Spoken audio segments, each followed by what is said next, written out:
Football প্রেমীদের চোখ কপালে তুলে দিয়ে আর্সেনাল সমর্থকদের নিয়ে একদম কড়া ভাষায় মন্তব্য রেখেছেন Chelsea legend John Obi Michael.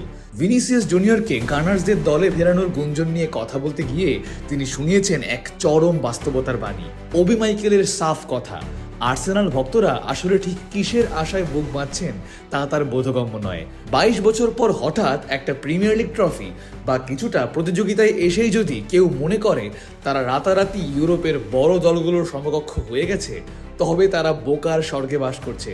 তার মতে একটা বা দুটো ভালো মৌসুম গেলেই বিশাল কোনো ক্লাবে পরিণত হওয়া যায় না। ভিনিসিয়াস জুনিয়রের প্রসঙ্গ টেনে চেলসির এই সাবেক তারকা বেশ খোঁচা দিয়েই বলেন, রিয়াল মাদ্রিদের জার্সিতে ইউরোপের সর্বোচ্চ মঞ্চ তথা চ্যাম্পিয়ন্স লিগ জয়ের স্বাদ কেমন ভিনিসিয়াস তা খুব ভালো করেই জানেন। অথচ আর্সেনালের দিকে তাকালে দেখা যায় তাদের ইউরোপ সেরা হওয়ার ইতিহাস একেবারে শূন্য।